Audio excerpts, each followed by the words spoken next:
Hi, everybody. Good afternoon. Welcome. This is Jen Kovich-Bordnick here outside of Washington, D.C. We've got a tremendous program for you this afternoon with Executives for Health Innovation, EHI, EHI. Glad to see everybody's joining us here today. Go ahead and log into the chat box and tell us where you are logging in from around the country. We'd like to know where everybody is. I'm outside of Washington today. Muthu, where are you logging in from today? I'm logging in from Scottsdale, Arizona. Arizona. All right. Do we have anybody out west with us? Let us know. Craig, where are you logging in today from? South Burlington, Vermont. Vermont. All right. So two opposite ends. All right. We got somebody from Boston for you here, Craig. We've got Chicago. Welcome, Chicago. Welcome, Boston. We'd love to know where you guys are logging in from. New York. Welcome. Hi, Patricia McTaggart. Great to see you. Allison McNulty. Great to see you here today. Minneapolis. Fantastic. Okay. All right. Georgia. Great to see you. Welcome, everybody. We've got a super topic today. We're going to be talking about patient matching. I know we've had a lot of programs this year, and this is just a really important subject this year, given all of the data that's going back and forth around COVID and other areas, and trying to really figure out how to make sure we have the right person at the point of care and in different parts of the care continuum. So really, really important topic today. We're going to be talking about Phoenix. Okay, there you go, Arizona, Muthu. So New York, Missoula, welcome. Knoxville, Tennessee. All right, we've got a little bit of everybody here. Colorado, great to see you. Welcome. Great to have you here today. Super program. All right, we're going to be getting a big bad thunderstorm where I am here. So hopefully our tech will remain intact throughout the program. Quebec. All right, we have our international representative for the program here today. Welcome, Daniel. Great to have you here from Canada. Welcome. All right, so tell us where you are logging in from today. It's great to have you here today, talking about using AI and machine learning for patient matching to support patient safety and improve care. A wonderful program today. All right, Vermont, there you go. Veronica is joining you, Craig. So you do have somebody from Vermont here, a neighbor, hopefully. New Mexico, great. All right, welcome everybody. Raleigh, North Carolina, wonderful to see you here today. Welcome. Glad you could join us here today. Craig, thanks for joining us. All right, Iowa, welcome. Good to see everybody here today. And we also want to make sure we keep you engaged throughout the program today. So if you have questions on patient matching, go ahead and stick those in the chat box. We want to know what you're interested in today. What challenges are you having right now around patient matching? Specifically, are you using machine learning and AI right now for patient matching or not? Let us know. Is this new to you? Is this old hat? Please share with us what you are thinking today. We want to know, and we'd love to hear from you. So great to have you joining us here today. More folks from Boston. Okay, Boston is a hot spot. Iowa, welcome. Great to have you here today. Tell us where you are logging in from around the country so you can join us. Great to have you. I have a couple of introductory remarks I wanted to get through. So I'm going to go ahead and start walking through those while we still have folks logging on here today. Again, we want to keep this as engaging and involved as possible. So please tell us what you're thinking as the program goes through today. We'd love to have our chat box full and we'd love to hear from you. So let us know what you're thinking about. Welcome, Cleveland, Ohio. Gary, great to see you. Welcome, John from Iowa. Good to see you. Welcome, more Minneapolis. Fantastic. All right. Assisting me today, my partner in crime today, we've got Brian from EHI, who's going to be helping with the slides today and helping me in the chat box. So Brian, welcome. And if you could help me, let's go to the next slide. That'd be great. All right, so who we are. So hopefully all of you know that EHI is now Executives for Health Innovation. We went through a rebranding effort end of last year. It used to be eHealth Initiative, now Executives for Health Innovation. Still the same great organization, still the same great people. We are a catalyst for healthcare transformation. And we're really all about convening diverse executives from across the industry and trying to figure out How do we unlock collaborative innovation? How do we get all those different stakeholders to really work together on some of these really innovative tools and technologies that we've seen over the last couple of years? So we really believe it's critical to get all the different names and faces and organizations and stakeholders at the same table under the same tent. Next slide. And we're focusing on a couple of different focus areas this year. Modernizing public health is a really important one we learned from COVID last year.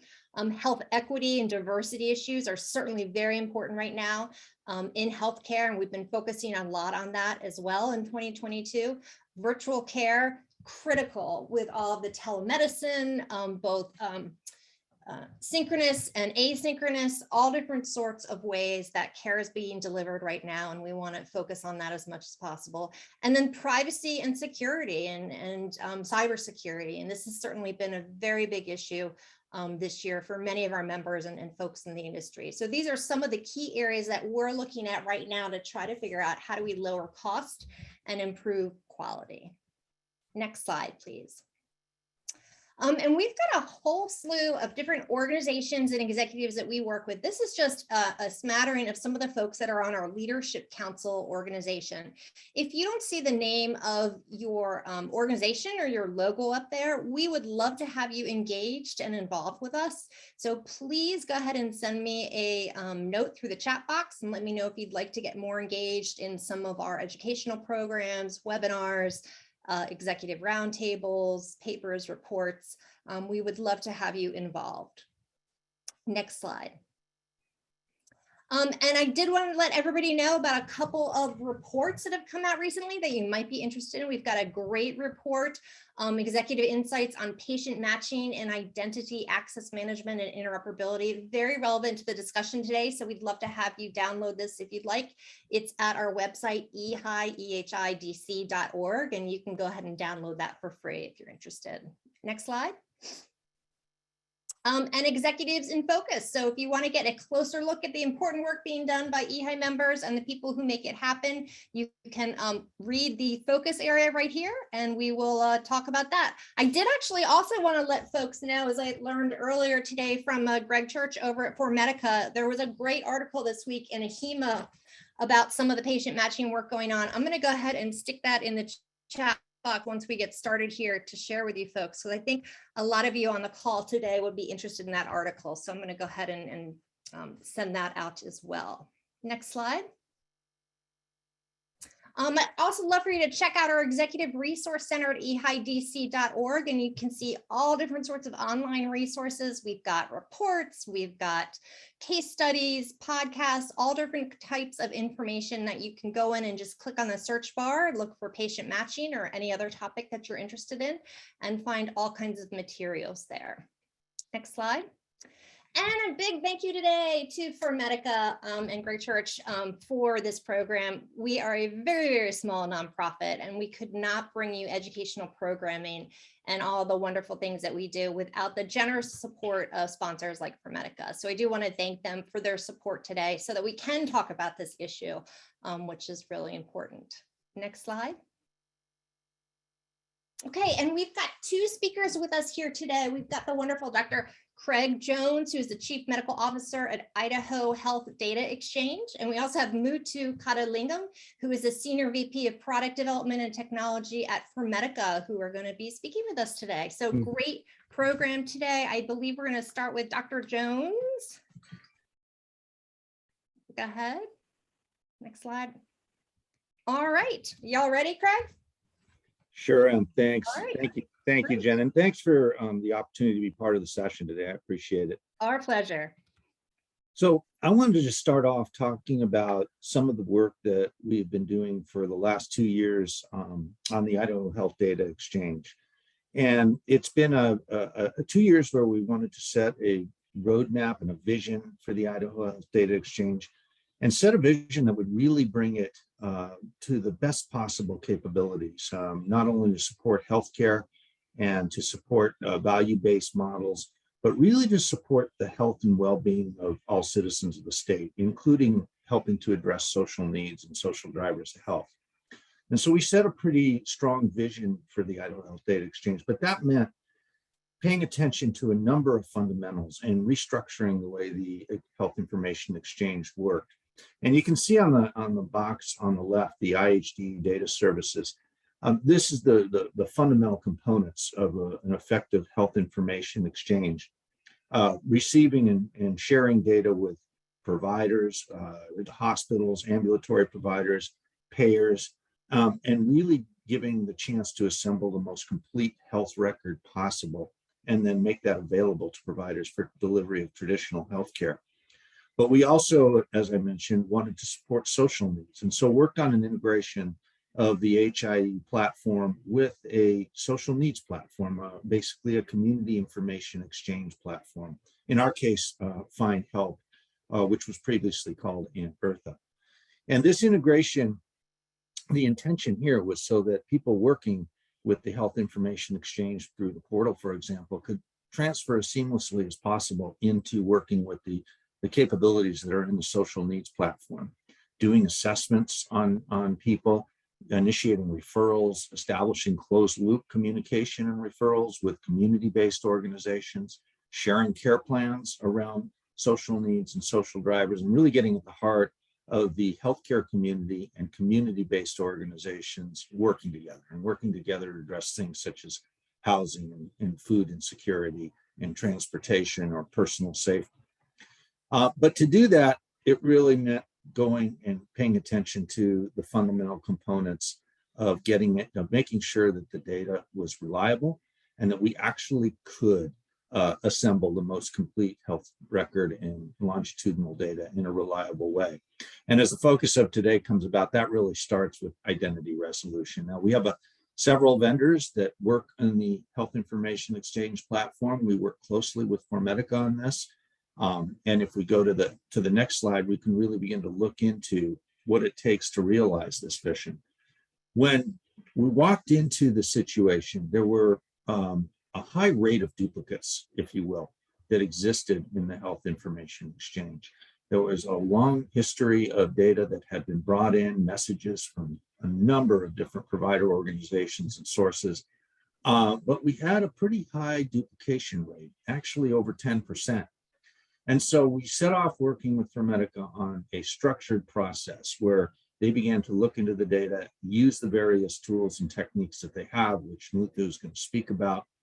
And over a relatively short period of time, we started in June and ended up in the beginning of October, we're able to work through a matching process, reloading all the historical data, cleaning it up, so to speak.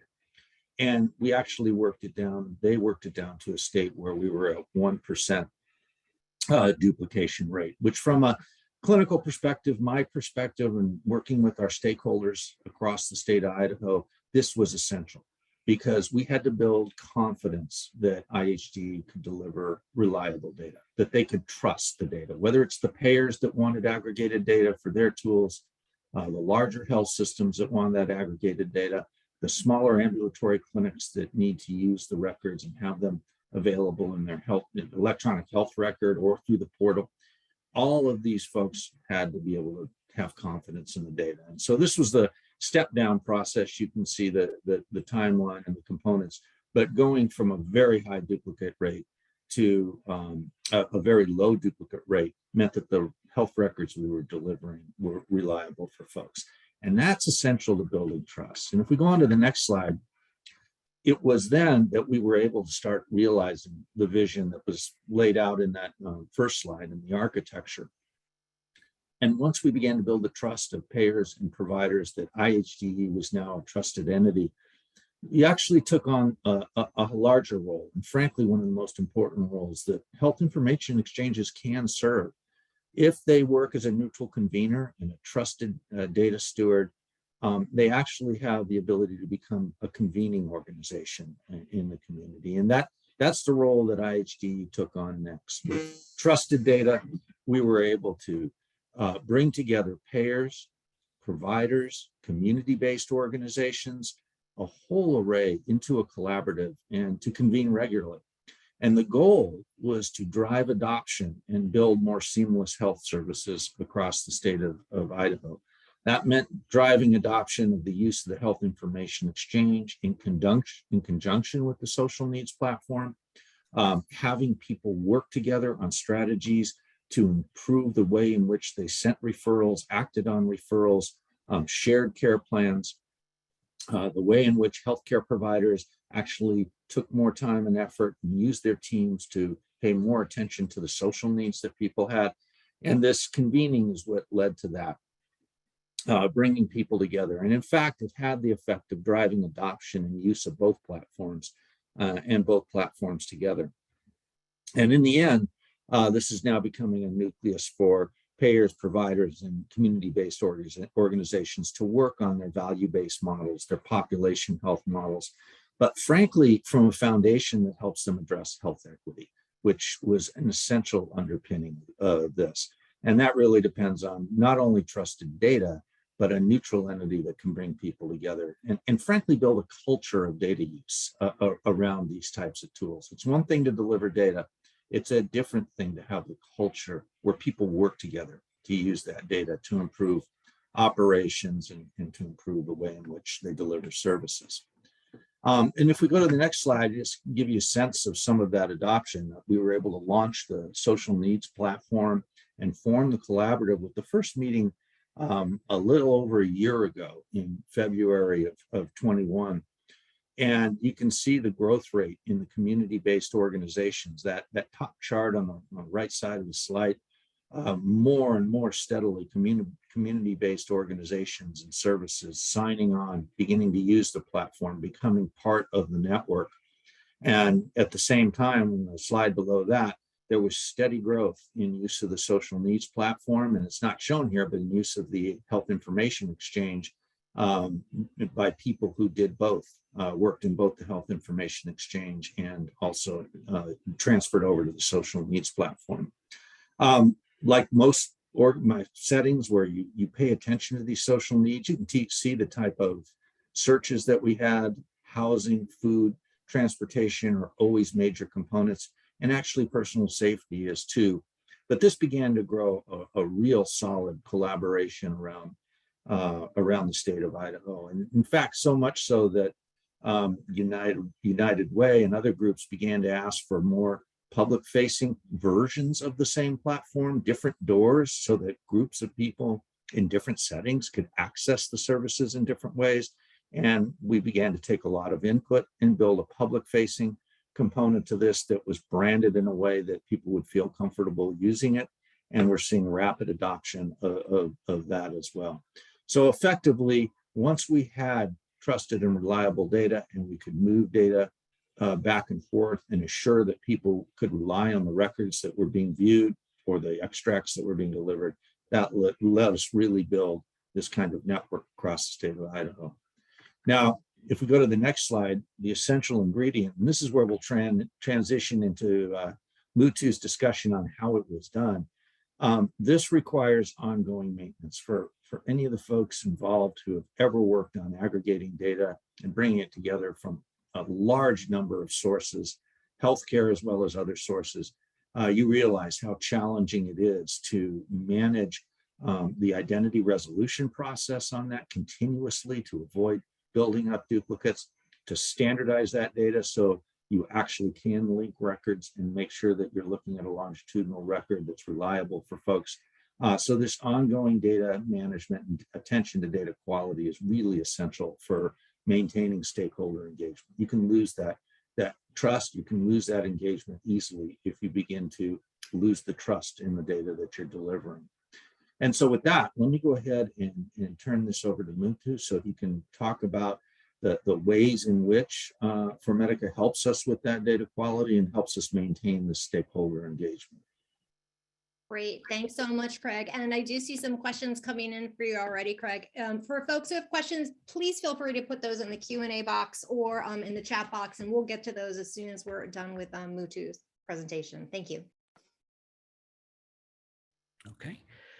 Thank you, Jen and Craig. My name is Muthu Kuttalingam. I'm a Senior Vice President of Product Development and Technology at Formedica. A little bit about me. I've been in the IT industry for 30 years.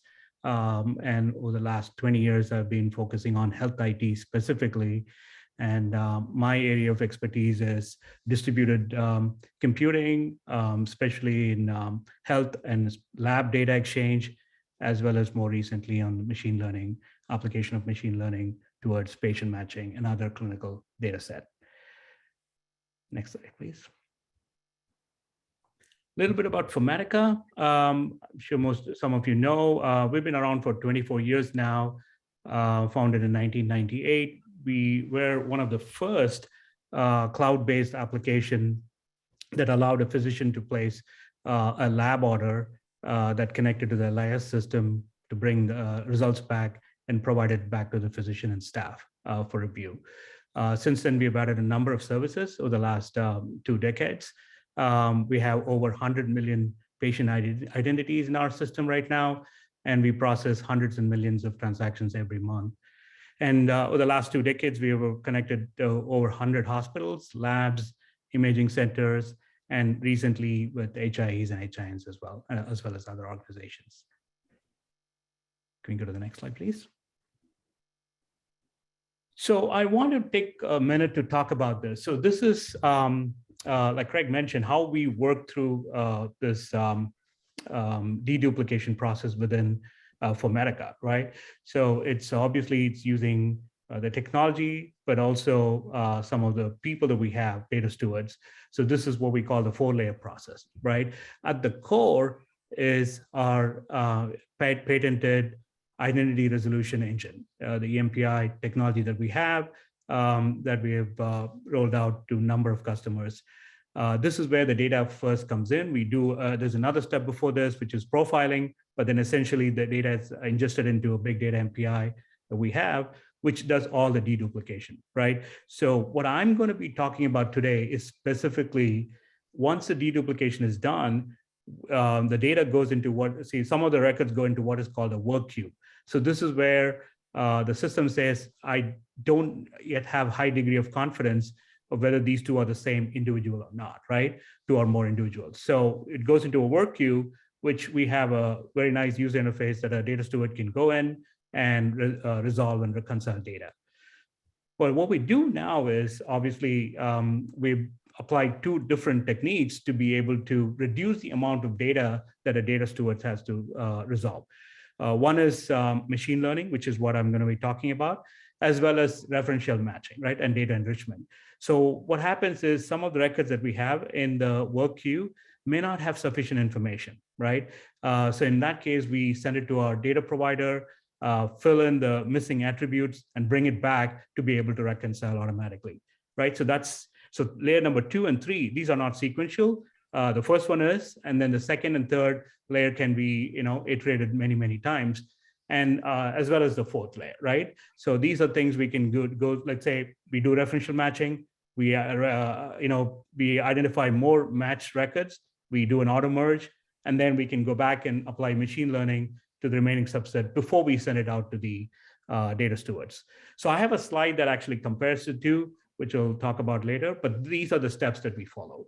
The one that Craig talked about earlier, the work list, the reduction of data and the percentage, we're talking about how many were there on the work list. So anything that's a clear winner, right? It's a unique data, unique record. We don't have to worry about those, right? So the ones that we need to worry about are things that are below the match threshold, but it has enough in there for someone to take a look at it. So that's the percentage we were looking at. And that's where machine learning and referential matching comes into the picture, in addition to the data stewards. Can we go to the next slide, please?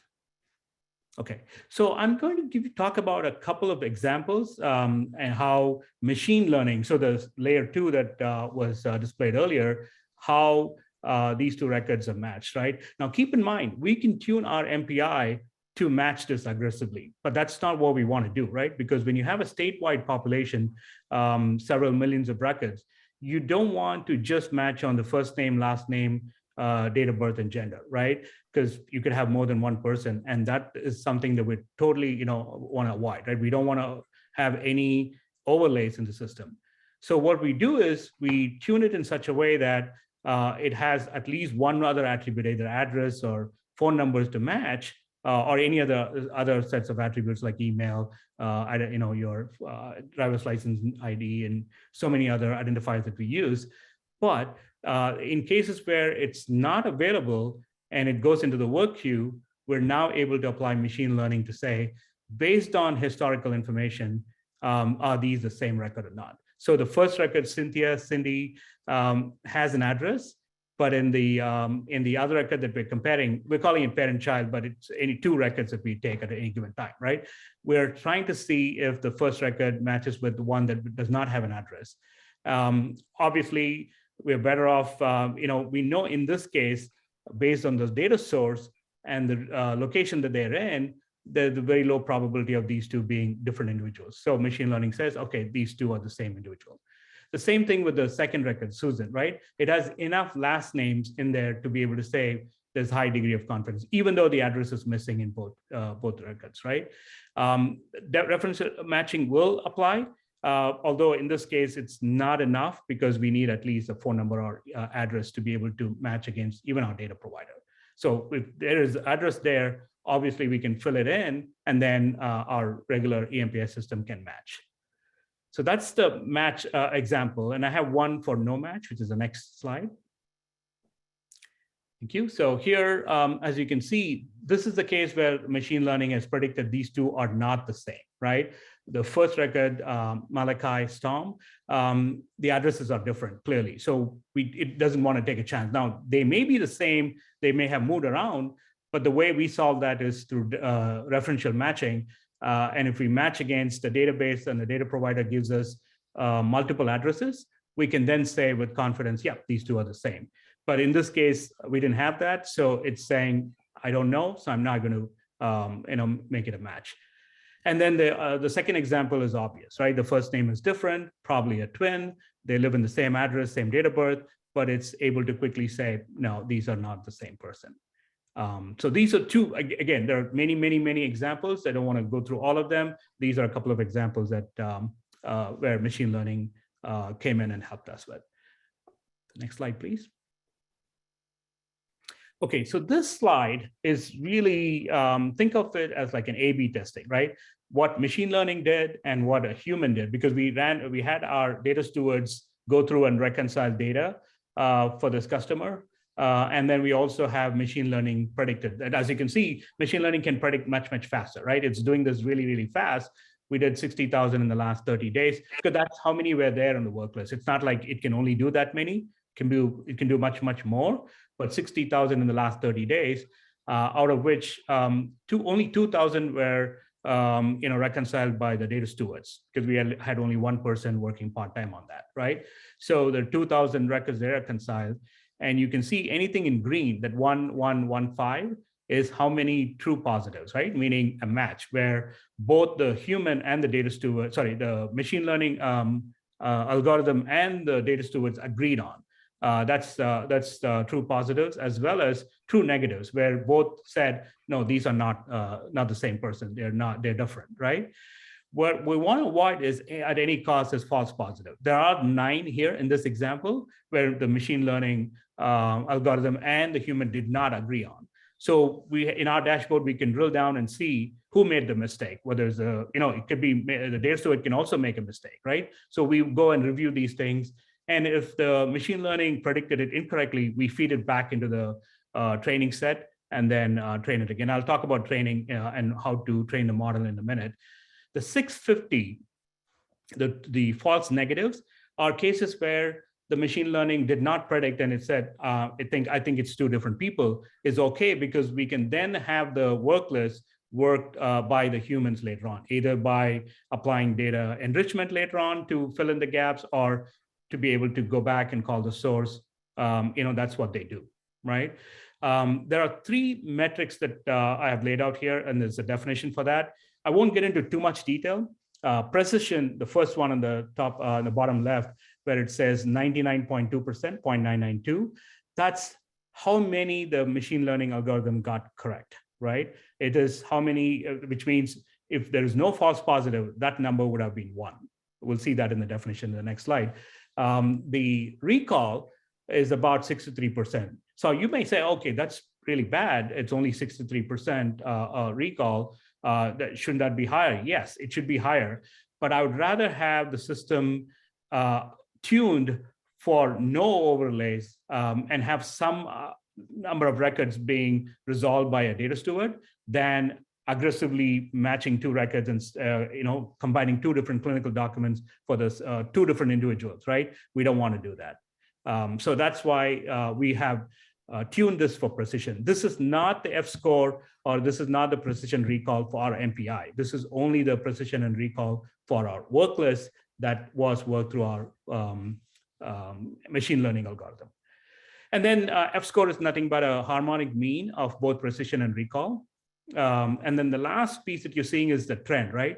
We're constantly evaluating how well we are doing over time.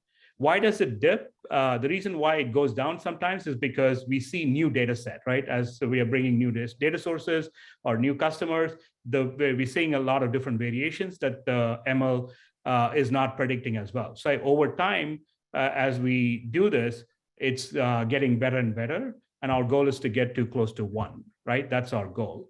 So how we train this is very simple. What we do is anything that our EMPI has found to be a good match, very high match threshold, we can take that and feed it into the system and say, training set and say, these are match, right? And similarly, whenever a data steward goes in and says, these two are not a match, or when they go and reconcile and say match, we take that as well and feed it to the model. And that happens continuously as we get constantly new set of data, as our data stewards start working on it, and our MPI is ingesting more and more data. We have a lot of data that we can feed it into the system. So we're already seeing good results, and we are confident that this will continue to improve. Our goal is to get that precision, like I said, as to very close to 1 as possible, and also the recall to go as much higher as possible.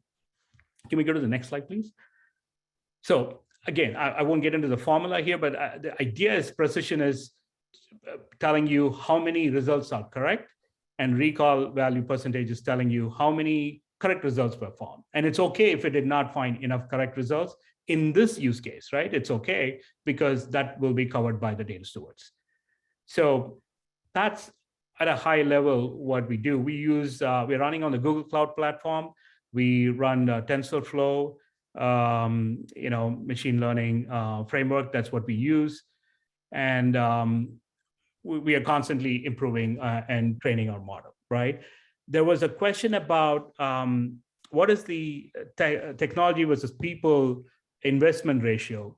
What we are finding is it used to be heavily people focused, but in the last few years, we have shifted the percentage to about 60% technology, the cost, right? I'm talking about the cost, because we need to be able to have a team of people working on this, still using MLOps, machine learning operations development process, as well as we have data stewards still looking at it. It's about 40% right now. Our goal is to get that ratio to as high as 80 or 90% and 10% people. So that's our goal. So with that, we'll be happy to take any questions. Yeah. All right, excellent. Well, I know we've got a lot of questions here already, so I'm gonna, you know what? Before we get into some of these specifics, let's take a step back for 1 second, because I think it would be helpful, Craig and Muthu, talk a little bit specifically about the AI piece kind of more generally, because I think there are some questions kind of about how that works into here specifically. Craig, do you want to address that first, or and then we'll jump to Muthu? Well, I think technically Muthu's the one that's well positioned to talk about the technical aspects of this, but there was one question there that Cindy Payne put in about homeless population, and it's a good example because you can often not have all the specifics that you would love to match on. And so I'll talk about it from a clinical and a human services perspective. What we do, that big list you saw of collaborative stakeholders that we work with to help meet social needs. Well, some of them are support services for homeless population in Idaho, and we work with them. They have access to the HIE portal for the clinical services that they deliver and the connections they make to healthcare. And so they use the portal And they also, as most folks know, keep their own homeless information management system. And when they look up records in the HIE, they can update information and add a record to that HIE. And so they keep rich data on the people they work with in the streets or in camps every day. And they're able to help input information that ultimately, I would suspect, translates back to helping support Muthu's technical matching algorithms. And we wouldn't have that if we didn't work closely with the homeless support services. EMT uses the HIE portal. They too, when they encounter people on the streets, actually transmit their EMT data into our system. They're going to work with homeless people in emergencies, and they're going to help supply data that goes in and can contribute to the matching and the more complete longitudinal record. So from my perspective, we're working by building this network and building some trust. We're able to bring in information that traditionally an HIE may not have had in the past to help support this. But for the technical aspect of it, the chat, Muthu, looks like you're going to be busy. Yeah, and actually, let me just reframe it, because it isn't specifically about the AI. It looks like it's about the machine learning piece. I'm sorry, not the AI, but kind of how that's different, I guess, from a well thought out case statement or something in SQL. And this is going to sound right to you. Yeah, and I'm looking at some of the questions as well. I want to, so there was a question about, so is machine learning essentially a team of data stewards? I think that's one way to think of it, right? Because we're looking to use ML to speed up the process of reconciliation.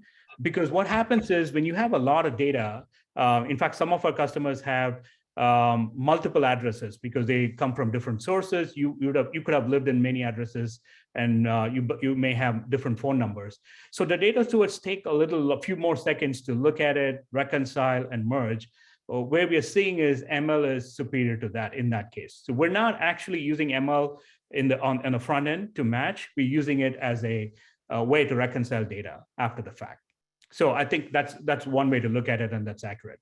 Machine learning is a substitute for data stewards. Now, they will not completely replace data stewards. As I mentioned, there's always the fourth layer where you have people looking at it to reconcile data. And that's why we tuned it to make sure that it doesn't make any mistakes, overlays in this case. Does that help address the question? I just want to make sure that, because there's some confusion about how ML is applied. That's great. And if you could give us some feedback in the chat box, that'd be really helpful. And it does seem like people are very appreciative, Muthu, about kind of the transparent approach here with your algorithm. So I think that that's very appreciated. Yeah, I mean, definitely, thank you, Adam. I know the concern is if we go and put in a F score of 77%, everybody we start comparing that, and is that bad? No, it's not our F score for MPI. It's our F score for how it works the work list. So that's the distinction. Yeah. That's great. That's really helpful. Let me ask one other question too, Craig. You talked a little bit about in the beginning of your presentation about kind of building a culture and how you had to kind of gain the trust of folks. I wonder if you could expand on that a little bit in terms of how you did. I mean, you talked about kind of supplying the data and how that built trust, but a little bit more about building the culture between the different players. Sure. There's a couple ways that we went about it. One was the technical architecture that I described. It went about the business, if you will, of building the best approach we could to reliable data. That's a fundamental, and when people in a community think about a health information exchange, for the key stakeholders, that has to be reliable. But what we also did was completely reorient the business model of the Idaho Health Data Exchange, and actually took advantage of some of the very fundamental experience that exists around what does it take to get people willing to share and use data. And I think Patricia McTaggart is on, used to be with ONC, and I actually had a chance to work with her at ONC. But the reason I'm bringing that up is ONC some years ago worked on an implementation guide, trying to get at what are the foundational things you have to do to be willing to get people willing to share data. How do you get these various stakeholders? We actually have adopted that over several years and build a business approach to stakeholder engagement that kind of build off of that fundamental implementation work that ONC put out a number of years ago. First and foremost, you have to work closely with the stakeholders to understand their business needs. What is the value case? What's the reason that would compel them to be willing to share data? And that means you have to meet with a lot of different stakeholder groups, payers, providers, community-based organizations, and understand it. What's the compelling need and use cases to solve? If you identify that and keep working with them, and you show them that you're working toward helping them to resolve that, they will then more likely participate in a meaningful governance process with you. They want to be part of a process where they feel they have meaningful input on the decision-making that goes into the use of that data and the protections and the reliability around the protections of that data. So business case, use case is number one, participation in meaningful governance and decision-making number two. And once you get those in place, then you'll find that your key stakeholders are more willing to address the security, the privacy, and the legal aspects because there's a reason to do it, and even the financial sustainability part of this. Those are all foundational ingredients that we have found to be essential. And so we reorganized our work approach at IHD to start with that stakeholder and human need perspective. And then lastly, full circle, once you do get people working together, another foundational ingredient is the end user support. Because you can put a lot of data together and you can put information out there, but making it actionable and adopted within organizations is a very different thing. So the real answer, Jen, to your question about building that is this series of foundational components. And if you work your way through them with stakeholders, it helps build that culture of data sharing. Thanks. I think that's really important to a number of groups here on the call today. So thanks for diving into that a little bit. Muthu, we've got more questions here. I know you're responding a little bit here in the chat box. Can you talk a little bit about how have you compared the performance of harnessing machine learning and patient matching as a third party compared to something like privacy preserving record linkage? And you'll have to explain that for some folks here. No, that's very interesting. I saw that. No, we don't do that right now, but that's a very good, that's a good thought, right? We should look to do that. Because right now we're only using this to reduce the data stewards, involvement, and mainly to improve speed, right? Because even if you add a number of data stewards, they can only reconcile so many records in a day. And at some point it becomes cost prohibitive, right? So we're using ML to reduce the cost there. But that's an interesting thought that we haven't, we should think about it. That's a good suggestion. Yeah, great question. We've got a privacy question here from Tasha as well. And Craig and Muthu, maybe both of you can answer this. Because this is dealing with a lot of private health information, patient health information, what measures are you using to maintain patient data privacy while maintaining the record linkage? Are you using pseudonyms or a trusted third party? Craig, you want to jump on that first? Sure. From an HIE perspective, we approach this as part of our governance process with the board of directors and working from there downward, and a lot of attention to security and security controls and making sure those appropriate. Every one of the large organizations, payers, healthcare systems, and others that want to participate with the HIE will demand that you prove the controls and the securities that you have in place before they're going to ship you your data. It's part of actually getting a data use agreement in place with many of these organizations. The fundamentals to it relate to federal law, HIPAA, CFR Part 2, protection of very sensitive data like substance use data and HIV data, and also state rules that may be in place. Now in Idaho, it's an opt-out state. That means that if people don't want to share their data, they have to tell that to a provider who then activates the opt-out button for the HIE, and their data isn't shared in the HIE. So patients do have that control to opt out of the sharing of their data. And like in most states that have opt-out, very few people select that option, but some do, and it is there.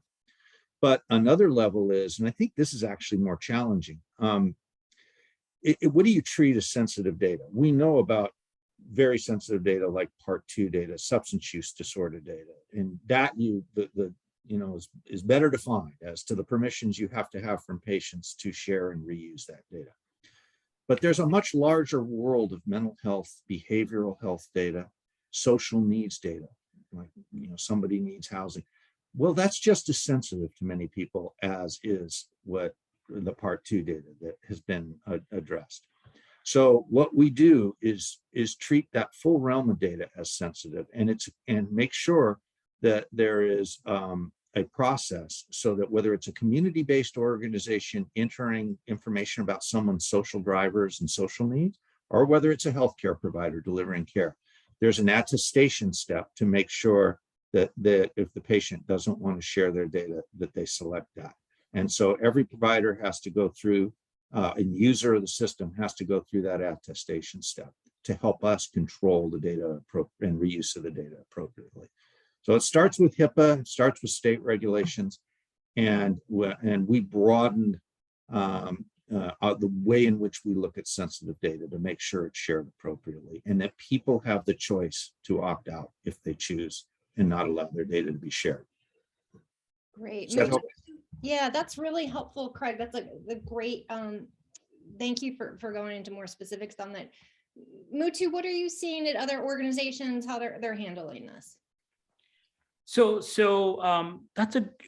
right now, especially with machine learning, where we're trying to do the linking and matching, we can anonymize it. The problem with doing that is there's no easy way to, if we anonymize the addresses and phone numbers, then you're dealing with fictitious data. So what we do is instead we encode it, and we try to make sure that they're all, when you look at it, it doesn't look like you're seeing real patient information, but it has codified vectors in there to say it's the same person. So that's how we link it.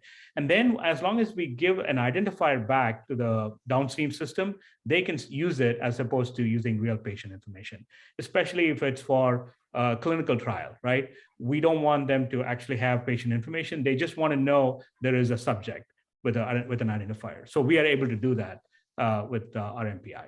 So we give them an identifier back, and the way we process the data is to codify it and send the identifier back to the downstream system. Great. And, go ahead. Oh, sorry, Jen, I was just going to add in, and in the simplest terms, if somebody opts out, there can be a flag in the MPI on that person's information, so that actually controls the secondary use. That, from a simple perspective, that's one way in which you control reuse of the data. Great. And I want to not forget about Howard's question, who was asking early on, Craig, about the numerator and denominator of your percentages. I don't know if you know specifically what he was talking about in your slides, or if that's something you can even answer at this point. Yeah, I may not be able to answer this well, because I don't understand all the numbers that were involved in the step down. What I can say is, we started out with a large number of historical records, and we, at the beginning, Formedica told us that we had about 2.5 million unique identities in all those years of data. So at that point, that'd be a denominator of unique identities, and the remainder of the individuals would not be part of that. They did their processes, which Muthu is describing, to resolve to look at that data and look at the remainder. I think it was about 230-something thousand potential matches, and they were able to resolve a large number of those and bring it down to, I think that was about 9% of the overall population, and they were able to bring it down to 1%. So the denominator of unique identities changed through the course of their cleanup, and jumped from 2.5 million to about 2.8 million by the time they were done with their process. And the duplication rate, or what made up the numerator at that point, went from 9.3% down to about 1%. That's the best way I could explain it, but maybe Muthu, you have a better explanation for it. No, I think you hit it. If we want to go back to that slide, because I don't have the numbers in mind, but we can. Brian, I don't know if you can pull that up. Is it all the way at the back? Yeah. Yeah. Give Brian a second. Okay. And then it would have been in Craig's slides. Let's see. There you go. There we go. This one, Thank you. right? So yeah, So as Craig mentioned, that was 14 million historical records that we reconciled. We obviously did some profiling, adjusted the score and everything, and then ran it through our system, EMPI. And then that got it down to 2.5 million. Now, we talked about the potential matches. That's the work queue that I was referring to. That's the number 233, 346. That's 9% is actually off of the denominator in this case is 2.5 million, right? So 233, 346 divided by, and that may not be an exact number, the 2.5, it's roughly that. So that's how we get the 9.33%. But that does not mean that there were that many duplicates, right? It's possible duplicates. So our team actually worked through reducing that in a period of 60 to 90 days to less than 1%. So it came down to well below, I don't remember what the number was, 60,000. So you can see that trend go down on the work list chart there. So we have an analytics tool that actually shows you how they were cleaning it up over time, the 90-day period. And then not only that, we have to keep it under that because we're still getting new transactions every day, new patients getting added. So we have to keep it under 1%. That's the engagement we have with Idaho. I hope that explains. Yeah, there was another question about overlays, that these are a large part of the problem as well. And I'm not sure which one of you might be able to answer that question. Yeah, overlays are definitely a big problem. That's why we're very conservative in how we are going about it. We don't want to tune the system to aggressively, because to just fudge the numbers, if we can say, yeah, if it's ask the same first name, last name, gender, and date of birth, and we match them, we're not going to do a good job, right? We want to be absolutely sure that an individual has a unique ID and you don't assign the same identifier to another person. That's when it becomes an overlay, because you then have the wrong clinical data going to a person, right? That can kill people. So we are very, very aware of that. We know the error rates is high in the medical industry. So we would rather err on the side of caution and have a data steward look at it, or data enrichment coming in, matching and helping with that. So that's a good question. Yeah, we are tuned to, eliminate, if not, reduce, if not eliminate overlays. Great, thank you, Muthu. And Brian, I think we're done with the slides now. Thanks for pulling that up for us there. What about clinical data standards? Which clinical data standards are being used to represent different data elements for patient matching? Muthu, maybe you can answer that, or Craig. I'm sorry, what was the question? What clinical data standards are being used to represent each data element for patient matching? Oh, okay. Yeah, so that is taken care of by so we use the PDDQ framework, which is the patient demographics data quality framework. So that includes all by the way, we have more than one value. We store more than one value for an attribute. What that means is someone can have more than one first name. You saw several last names in the example I gave you, because they can get married and have a different last name, hyphenated names and all that, right? In addition to that, we store multiple addresses, phone numbers, and other identifiers. So we follow that PDDQ framework and other attributes that we have built up over time. And we also have a custom field that can take in any new attribute that you may see fit for your organization. We are able to do that as well. Craig, one thing I'd love to ask you about is patient safety. We often hear about how patient matching is really critical to patient safety. Can you give us kind of any real life examples of where you've seen this work, or close calls or anything to kind of bring this home for us? Yeah, sure. A very common event is when somebody goes into an emergency room, and the emergency room doctors are going to see them. They may have access to the person's health record in their electronic medical record system, or they may not.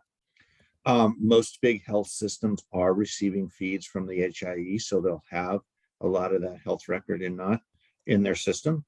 If they don't have it, they often look into the portal, the HIE portal, to gather the patient's health record. In that moment, they may be making life and death decisions about treatment. They're certainly making important decisions about how to address people. And The last thing you want to do is treat somebody in an emergency setting with a medication that they may be allergic to or anaphylactic to, or you certainly wouldn't want to put somebody into a procedure when they've already had that procedure recently and you have the answer that you know. There's a lot of circumstances that arise. If people can trust that that health record belongs to this individual, and they can see quickly the history of drugs, medications, allergies, procedures, adverse reactions that somebody may have had, then the emergency room doctor can have some confidence that they're using the information to treat the person appropriately. Same would be true for EMT and emergency medical services on the streets. They may have a lot of information. They may have very little information on somebody when they're in that setting. Can they quickly look and determine those same factors before they're infusing medications or choosing treatments? And as they're working with a doctor through telemedicine or on the phone at the emergency room to get them prepared to treat the patient when they arrive. So that's just a couple concrete examples, but the last thing you want is somebody questioning the reliability of that information in that moment. And that probably is one of the most important aspects. Great examples. I think that's really helpful. Muthu, anything you want to add? Oh, I think Craig covered it. Muthu, we do have one more question about for Medica matching, distinguishing between rhyming twins. Alana and Asana, for example. How do you do kind of one character typos? That's a challenge. Yes, exactly. So in our scoring configuration, we have things like distance matching, which is exactly that, right? If it's there's one letter that is off, then it actually gives a lower score, and then it can push it down and then give it a lower percentage. And those are the challenging ones because twins are always, they may have the same phone number and address. The example I gave you, right? Of course, that name was completely different, but even if it sounds like or phonetically different, we are able to differentiate that. Yeah, so that's a good question. Yeah, we do handle that. Muthu, what are your thoughts in terms of kind of what should the industry standard be in terms of matching or overmatching? What should be acceptable in terms of an average for both under and overmatching? Anything that you use as a guideline? We are definitely striving for less than 1%, which is how many are on the work list. That doesn't mean they're duplicates. That means how many possible duplicates under 1%. I know AHIMA published a report that said 3 or 2%. This was a few years ago. We are striving for less than 1% because we believe that's where we should, the industry should be. Great. And I think somebody put in the chat box as well that everyone's goal should be 1% on average. Great. Thanks, Brian. And Tony, I think, put a link in there as well for something. We've only got a couple minutes left, but I would love to have each of you this has been a really interesting conversation. We've gotten really technical, and then we've also kind of talked about the human side of this. Yeah, that's my fault. Yeah, I love this. We've got all flavors here today. So if you guys could, offer kind of one piece of advice for participants who are working on this, something that you learned that you didn't know before that you wish you'd known, what would that piece of advice be that you would offer others? Craig, you want to go first? Sure. No, thanks. It's a great question. I think pay attention to the fundamentals. So in the end, this is all about humans and about trust. And so there's a great saying that data travels at the speed of trust, or data is shared at the speed of trust. And it's really true. So making sure that you do everything you can so that there is a reliable longitudinal record of healthcare services, of social support services, making sure the data is reliable in the background so that people can trust it and don't have to worry about it is one key ingredient that I think is very fundamental. But the other one is what we talked about earlier to your question about building that stakeholder engagement.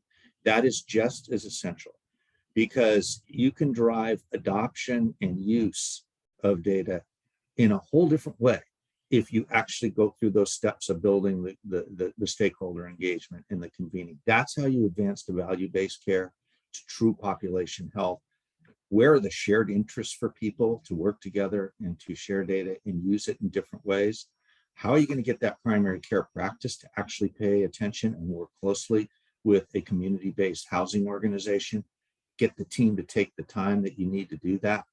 So you have to build that convening and that engagement, and under it should be trusted data so that people can just do the work they need to do. Those two things to me are essential ingredients for this. Excellent. Muthu. Yeah, so from a patient matching point of view, obviously, to derive that level of trust, we want to make sure that we have the individuals identified correctly. To do that, we have to be careful not to create overlays that came up earlier, and also do it in a way that is real time, because as we add more sources, we can't have delays for onboarding new sources. So those are the two things that people should keep in mind. Great. Well, this has been a great conversation. Thank you so much, Craig Jones and Muthu. I appreciate it, and everybody's wonderful engagement today. We love the questions. We love the comments. If you want to leave us some comments on how you think the discussion went today in the chat box, we appreciate it. Thank you for joining us here today. A big thank you and shout out to Formedica again for supporting the program today. Yes, you can get the recording, you can get the slides, you can get everything. Brian's going to be sending that out later today or tomorrow with a link to the articles as well. So thanks for joining us, everybody, and have a wonderful afternoon. Thank you.